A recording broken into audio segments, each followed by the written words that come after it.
Olá! As tarifas bancárias no Brasil são altas. Quem paga mais e como se defender de cobranças abusivas? Você sabia que, dependendo do pacote de serviços contratado, o correntista tem direito a apenas um extrato gratuito mensal? Nesse caso, uma proposta em análise aqui na Câmara dos Deputados prevê que os bancos devem fornecer pelo menos um extrato por semana, sem custos. O Expressão Nacional está começando e você acompanha agora as principais taxas cobradas por 4 grandes bancos brasileiros. Vamos ver? No Brasil funcionam 156 instituições financeiras. O consumidor que tem conta em banco fica perdido com a variação no preço das tarifas. Muitas vezes o banco cobra pelo serviço e o cliente nem sabe. O Expressão Nacional fez um comparativo de tarifas aplicadas por 4 grandes bancos no país: Caixa Econômica Federal, Banco do Brasil, Itaú e Bradesco. Veja alguns exemplos da diferença de preços. Emissão de cheque. A tarifa por cada folha varia de R$ 1,20 a R$ 1,60 de um banco para outro. Depósito identificado. Alguns bancos não cobram pelo serviço, mas em outros a tarifa chega a R$ 3,00 por transação. Saque presencial, de R$ 1,30 a R$ 2,00.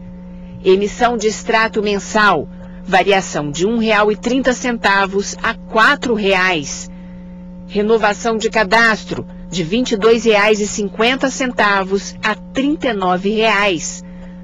Transferência agendada por DOC ou TED. Alguns bancos não cobram pelo serviço. Em outras instituições, a tarifa chega a R$ 13,50. De janeiro a abril deste ano, segundo o Sindicato dos Funcionários do Banco Central, o valor cobrado pelas tarifas bancárias no Brasil cresceu 433%. O Expressão Nacional debate as tarifas bancárias no Brasil. Participam da discussão o deputado Vinícius Carvalho, do PTdoB, o deputado Chico Lopes, do PCdoB, Fabiano Jantalha, diretor da Associação dos Procuradores do Banco Central, e Luciana Almeida, assessora jurídica do Procon de Brasília. A produção do nosso programa entrou em contato com a FEBRABAN, a Federação Brasileira dos Bancos, mas eles não enviaram nenhum representante ao nosso debate. Você pode participar do programa mandando a sua pergunta pelo e-mail expressãonacional, tudo junto, sem tio, @câmara.gov.br. ou pelo telefone 0800 619 619. Lembrando que a ligação é de graça. Fabiano, eu começo pelo senhor. A gente viu que houve uma subida das tarifas bancárias no Brasil. Como a gente acompanhou na matéria, 433% em alguns anos. Por quê? Veja, tudo é questão de funcionamento do mercado. Em qualquer área da economia, os preços vão flutuar dentro daquela equação de oferta e de demanda. É preciso ver, no caso do sistema bancário, que nós tivemos praticamente a dobra dos clientes inseridos. Houve, nos últimos anos, em especial nos últimos 3 ou 4 anos, um movimento intenso de bancarização, isso inicialmente a cargo dos bancos públicos. Houve também, no caso de bancos particulares, iniciativas de bancos populares, de bancos com uma complexidade menor de procedimentos, tudo com o objetivo de atrair a população para o sistema bancário. Obviamente que isso vai sempre provocar um desequilíbrio naquela equação econômico-financeira. É preciso prover mais serviços, esses serviços podem custar mais e, com base nisso, a economia vai ditando as regras. Isso ocorre no sistema bancário, como ocorre em qualquer área da economia. Só para ficar claro, o senhor disse a economia dita as regras. O Banco Central, então, dita o que nesse caso? Veja, o Banco Central ele integra o complexo normativo do sistema financeiro. Ao dizer que a economia dita as regras, eu não estou dizendo que os imperativos econômicos devem comandar a questão da economia.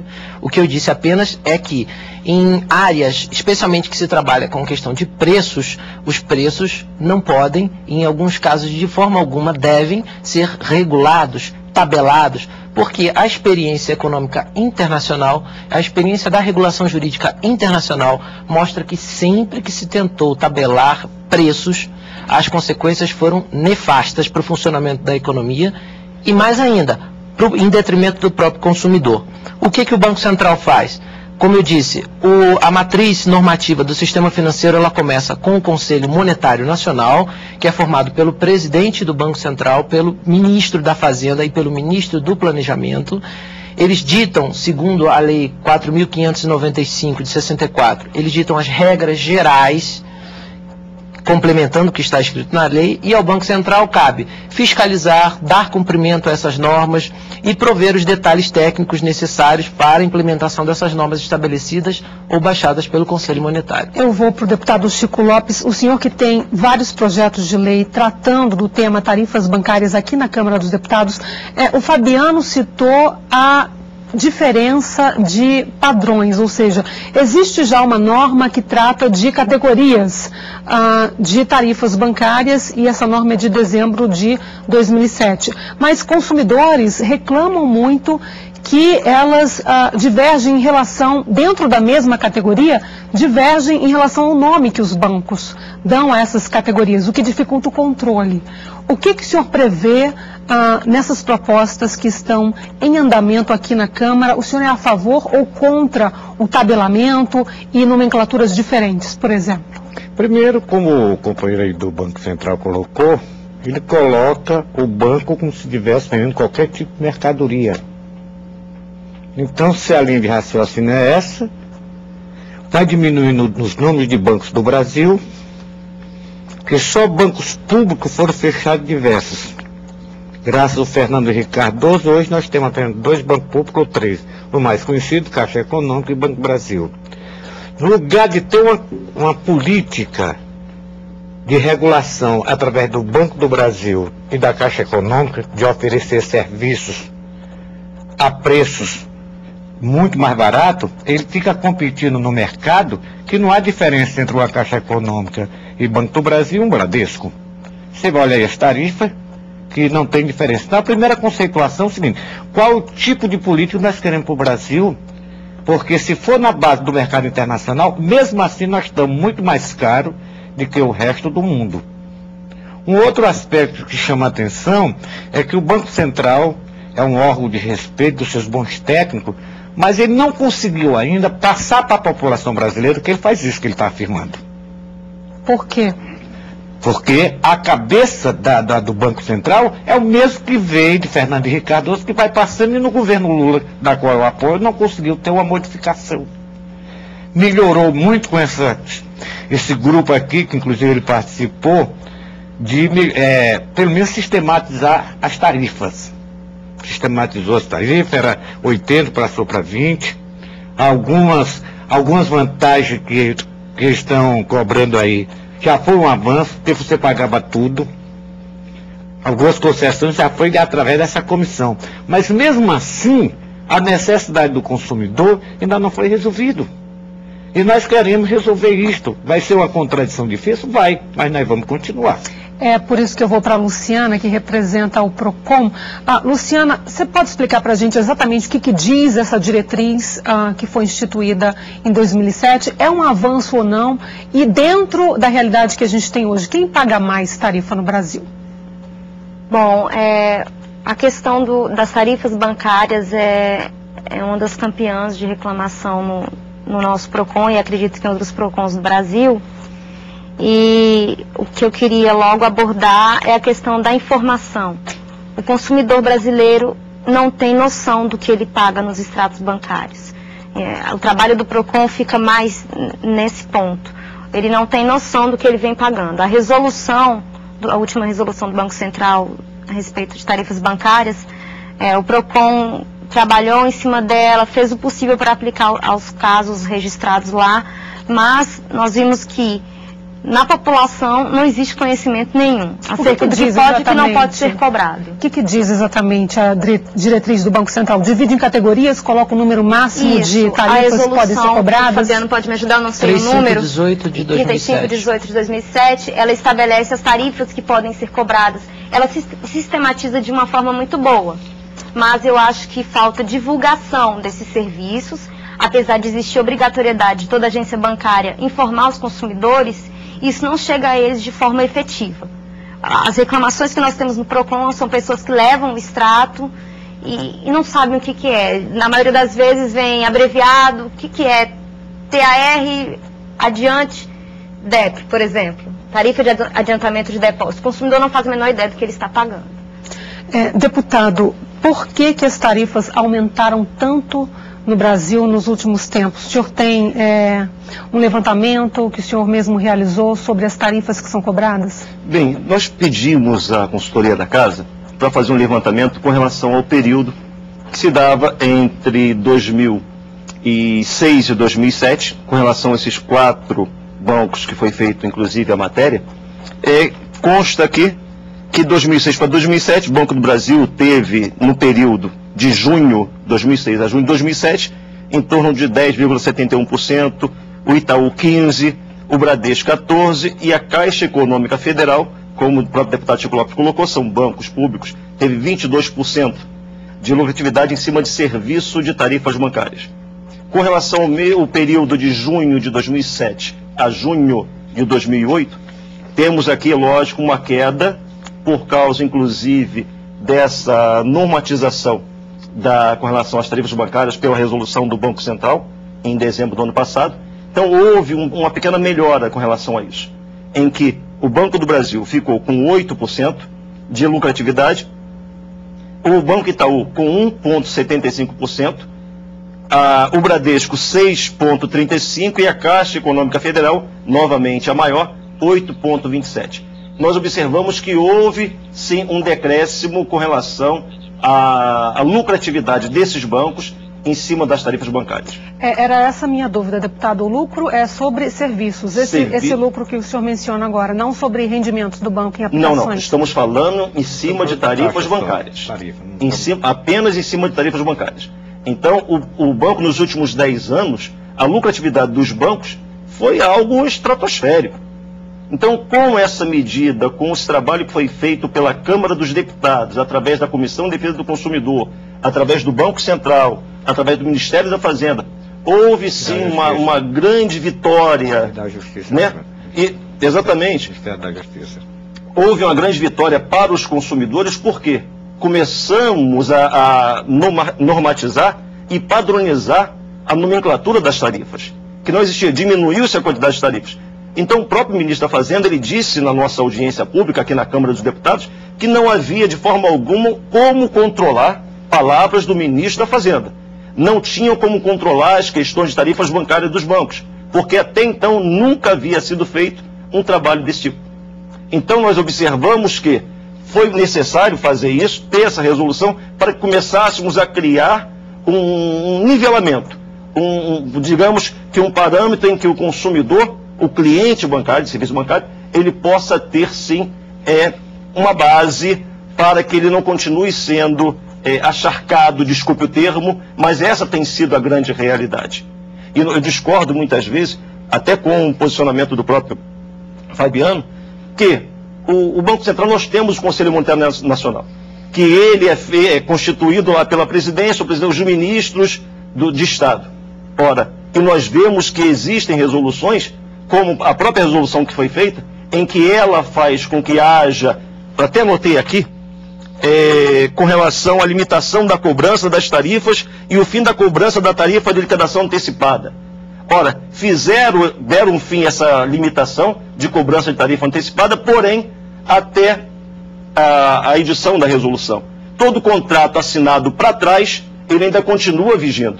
Então, isso está errado, isso fere o Código de Defesa do Consumidor. Queria que o Fabiano respondesse. Na verdade, a questão é ligeiramente diferente. O que a Resolução 3518 diz até 29 de abril de 2008, ela foi editada em 6 de dezembro de 2007, mas entrou em vigor em 30 de abril de 2008. O que a resolução diz em sua parte final até o dia 29 de abril, os bancos podem cobrar tarifas da forma como era regida anteriormente, por uma resolução de 1996. A partir de 30 de abril, toda e qualquer cobrança de tarifa feita no âmbito do sistema bancário tem que obedecer às novas normas. A questão de tem que ser comunicadas. Com quanto tempo de antecedência, de que forma? Os bancos são obrigados a notificar a seus consumidores, a seus clientes e ao Banco Central com antecedência mínima de 30 dias de qualquer alteração que tenha que ser feita nas suas tabelas. Portanto, sai uma dupla informação. Ao mesmo tempo em que informa o Banco Central de forma oficial, ele tem que informar a seus consumidores também. A questão de disciplinar passado e futuro é uma questão semântica, jurídica pura. Não se pode aplicar a hoje uma regra hoje, mudando radicalmente contratos que tenham sido editados ou que tenham sido assinados anteriormente. Neste caso, nem é isto de que se trata. Por quê? Porque, como eu disse, a resolução ela estabelece, ainda que os contratos sejam anteriores, você pode fazer a cobrança até 29 de abril. Entrou em vigor, todo e qualquer centavo cobrado pelos bancos de seus clientes tem que estar sujeitos à tabela e à normatização implementada. E essa própria resolução, ela fere também o artigo 51 do Código de Defesa do Consumidor. Quer dizer, fere também o próprio artigo 6º, inciso 6º do Código de Defesa do Consumidor. Eu não entendo, particularmente eu não entendo, como representante do povo, por que o Ministério Público não move uma ação civil contra os bancos, contra o próprio Banco Central, por conta dessas infrações contra o Código de Defesa do Consumidor. Queria a opinião da Luciana. Infringe o Código de Defesa do Consumidor? A meu ver, sim, nesses artigos que o deputado citou e em tantos outros, né, que a gente pode encontrar nas situações da cobrança de tarifa bancária, mas eu queria esclarecer que o direito do consumidor tem muita dificuldade de ser implementado especificamente em relação aos bancos. É o maior grupo econômico do país. É uma indústria. No Brasil, então, onde os lucros são estratosféricos, de fato, é muito difícil. O PROCON-DF, nos últimos dias, propôs uma ação civil pública. Me permita só fazer uma interrupção, desculpe. Quando foi promulgado o Código de Defesa do Consumidor, no artigo 52, que nós estamos falando, quando fala-se o parágrafo 2º, em cima com relação até às antecipações das tarifas, existia um parágrafo 3º, que o presidente da República da época, não nos convém dizer quem foi o presidente da época, ele simplesmente vetou... Não é difícil de chegar à conclusão, né? Não é difícil. Ele simplesmente vetou o parágrafo 3º. E o parágrafo 3º, ele dava ao consumidor, de fato, essas garantias, que como surgiu essa resolução, como o próprio Fábio colocou em 96, ora, se essa resolução de 96, dando aos bancos o direito de cobrar, esse parágrafo 3º, ele daria ao consumidor o direito de quê? De ele ter os juros ali. Se esse parágrafo não tivesse sido vetado, o consumidor teria direito a não ser cobrado com relação àqueles juros e teria direito a danos morais em cima daquela instituição financeira. Então nós vimos, como foi colocado, que é muito difícil realmente lutar contra essa indústria dos bancos. Luciana, você quer complementar? E depois, deputado Chico Lopes, só para a gente terminar esse bloco rapidinho. Sim, que é uma bandeira do PROCON-DF, que nós temos lá numerosos processos a respeito da tarifa de emissão de boleto bancário. O PROCON-DF ajuizou uma ação civil pública nos últimos dias e está aguardando o posicionamento do judiciário, porque isso é uma das grandes questões, o PROCON não concorda, o sistema não concorda com a cobrança dessa tarifa. Então, nós estamos aguardando a Justiça do Distrito Federal se manifestar a esse respeito. Bem, eu acho que minha posição não é negativista em tudo. Minha posição é mais política da questão. Por exemplo, padronização foi positiva? Foi. O extrato anual é positivo?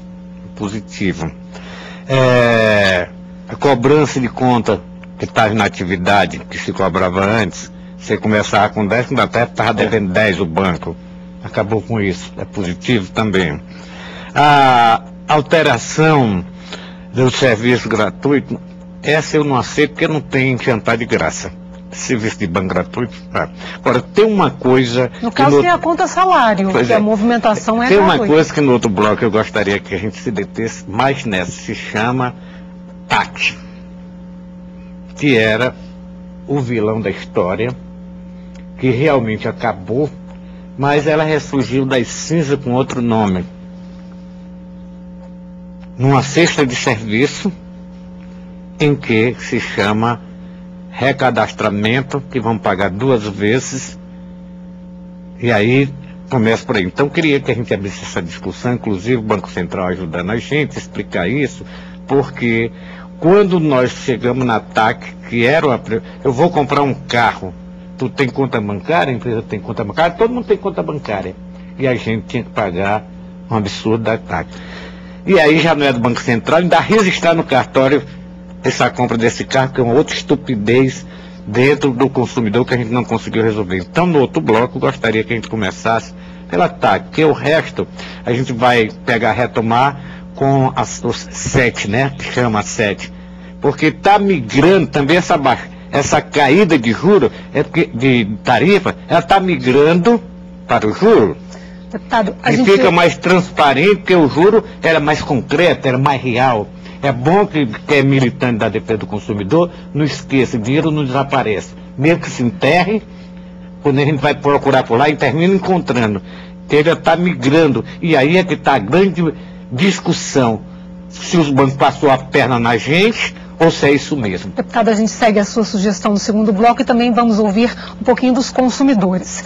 O Expressão Nacional faz um rápido intervalo. Você pode mandar a sua pergunta a um dos nossos convidados. O e-mail é expressãonacional, tudo junto, sem o tio, @câmara.gov.br, ou ligue para o 0800 619 619. A ligação é de graça, a gente volta rapidinho.